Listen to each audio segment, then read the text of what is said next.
transcending history and the world, a tale of souls and swords, eternally retold. And we have the legacy devised by one of the most essential fighting game franchises of all time, the Soul series.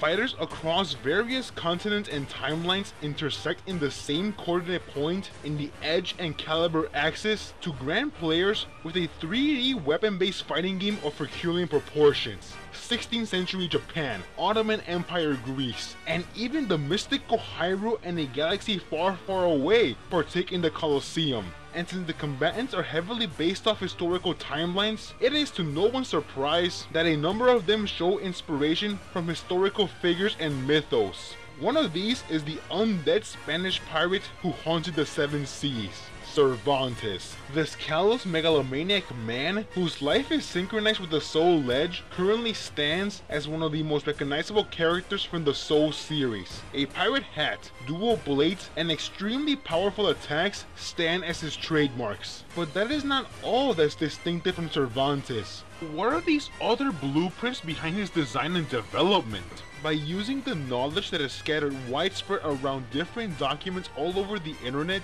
and by single-handedly playing these games individually, I will find the character development, I will find the sources of inspiration, and I will answer one question: who is Cervantes?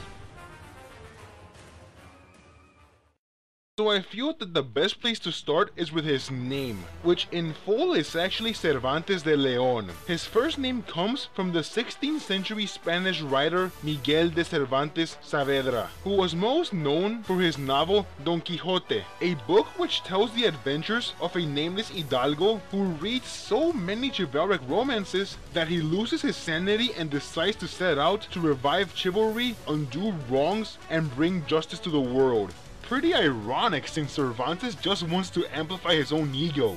And his last name comes from Spanish explorer Juan Ponce de León, who was known to be the first governor of Puerto Rico and the man who searched for the Fountain of Youth as spoken by legend. His fighting style is based on the Filipino martial arts eskrima, which is sometimes called Kali or Arnis. This form of martial arts is designed to build manual dexterity and faster conditioned responses to various attacks. It is heavily emphasized on weapon-based fighting combat with sticks, knives, blades, and various improvised weapons. A major example that underlines the Arnis inspiration is the move Eraser, where Cervantes rotates his swords to hit both hands of the opponent. It is inspired from the technique known as Redonda or Sinawali, a strike that whips in a circle to return to its point of origin. His stance resembles that used in Hyoho Niten Ichiryu, a Koryu transmitting style of classical Japanese swordsmanship mainly known for the two-sword kenjutsu technique called Nitenichi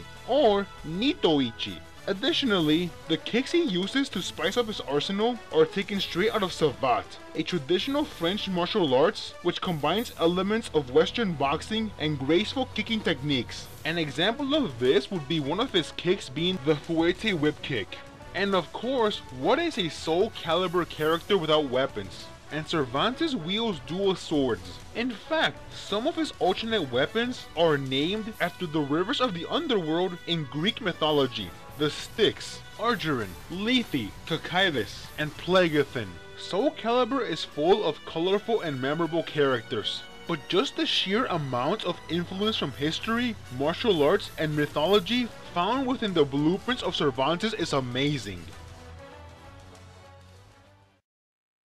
This wraps up this Blueprints episode. I hope you enjoyed it. If you are interested in watching more of these type of episodes, click on the annotation on the screen. And if there is any character you want me to tackle, let me know in the comments below.